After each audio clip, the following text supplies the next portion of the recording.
Thank you for joining me in the gallery today, the Powers Brown Gallery at Roane State.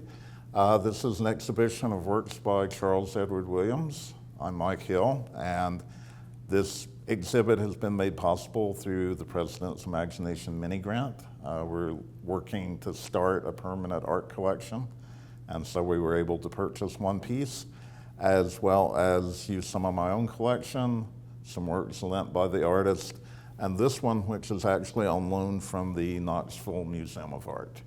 This is from a series called Put Your Hands Where My Eyes Can See, and this is a piece called Nightstick, and it's a series of oil paintings on watercolor paper, and he's capturing from photographic archives scenes of race riots from the 1960s with an aim toward, as he says, the things that are difficult to look at are the things that are most in need of our seeing. And he's focusing mostly on the hands and the faces.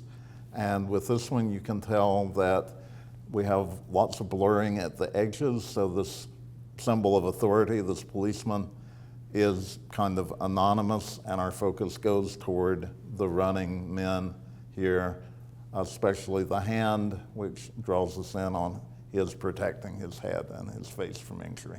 This is another piece from the same series, Put Your Hands Where My Eyes Can See, and you can think of how strange the grammar is of that sentence. It lacks any sense of a person being involved, and so we might consider that as a meditation on how violence such as this is dehumanizing. And again, we see the same blurring. The person who is the figure of authority here, a policeman, is turned away. We see more the helmet and the arm around the man's neck than we think of this as a person. It's more of a force, a societal force. And here we see most of the detail in the man being strangled, his eyes bulging, his mouth open, and of course the fist clenching. So it echoes the previous picture we saw, Nightstick. This piece is called Chokehold, Harlem, July 1964. This is actually, as I mentioned earlier, Roane State is attempting to start a permanent art collection. This was the piece we were able to buy for the college. And this follows the same pattern as the other two. We see much more detail here with the faces of these two policemen, but they are, in a sense, detached from the situation.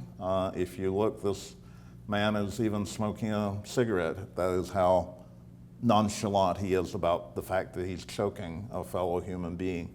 And this man's face, the person in the chokehold, is completely blurred out. His identity is not important.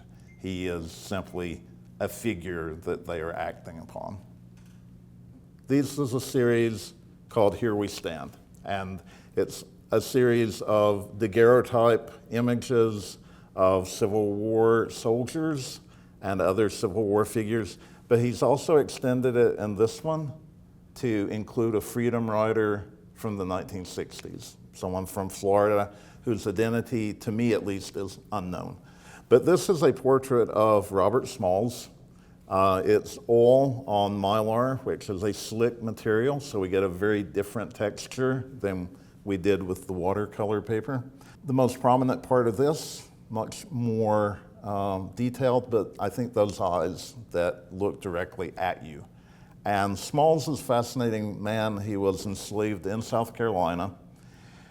He was left with other slaves unattended in a ship that was in the harbor at Charleston. I assume the person who owned him and the crew did not think he would know how to sail a ship and would not think of using that opportunity to escape. But because he had observed them sailing the ship. He had learned how himself. So he navigated the ship out past the Union barricades and surrendered the ship to the Union, became a free man, and then sailed the ship back into the harbor where he helped other slaves escape. And during Reconstruction, he was also a member of the House of Representatives. We know, or I know at least, very little other than the fact that this man participated in the freedom rides. But we're looking at these images that, as I said, recalled daguerreotypes of the 19th century, so that we could even see them as being engaged in the same struggle, that just 100 years separating them. This piece is called All Power. It's oil paint and gesso on watercolor paper. Williams is very much concerned that his work, even though he is African American and most of his subjects are African American, that these pictures are not simply about race, are not simply meant for one particular audience. And you'll notice that here, the scene of protesters, it's a white man who's holding up the sign that says All Power. And I think that that would suggest that coming together in unity versus with the other pictures that we looked at, the ones of violence, coming together as unity is really where the seat of power lies for everyone. It's a recognition of common humanity, and also it in a way gives us a sense of his artistic project, which is to find a spot for all of us in his work. This piece is called Someday We'll Know, and I think it's one of the more enigmatic pieces in the show. The yellow that we saw in All Power, and these are from a series called Sun and Light, does give us much more optimism in tone than the black and whites. But yet, you'll notice there's also still the presence of war, presence of a disparity of power, the soldier's uniform, the idea of someday we'll know, but we aren't yet reached that day, and what it is that we will know isn't very clear, but maybe the realization of people's dreams moving beyond the immediate identification, oh, this is a black man, maybe to the point where we recognize individuals as individuals. This piece, which I think is one of the more visually striking, is called Boy Scouts, and it's black on black and a kind of grayish hue for the faces, and then just the outlines of the uniforms in the yellow and the white. If we look at those faces, they do not at all have any youthfulness to them. They actually look much older than we would think Boy Scouts would be. They even looked like they have a pained expression. And so we might think in terms of this archetypal American institution, what every boy for years traditionally would have belonged to. And yet these two are in a kind of outcast zone with their facial expressions, the kind of pained look, the world weariness, if you want to call it that, and then of course the somber tones. These 5 pieces are all studies from a series Williams did called Black Water. Reflection on his troubled relationship with his father, who is a Vietnam veteran who suffers from PTSD. And at one point, he was a very abusive man, and over the years, the family has learned to work through that turmoil. And This is a meditation on that process of what Williams calls radical forgiveness. These are in chronological order. His father as a young boy. It kind of recalls in its tone and the slight gold outline Boy Scouts, but also in the detailing of the face. I think it recalls the works from Here We Stand, the portrait of Robert Smalls and the Florida Freedom Rider. So there's that stylistic connection. This one of his father in adolescence, because the way he's built up the layered paint and that side view with the eyes cutting to the side, I think already show maybe the tensions of the world setting in. We're moving from innocence to experience. There's something like a furtive glance here.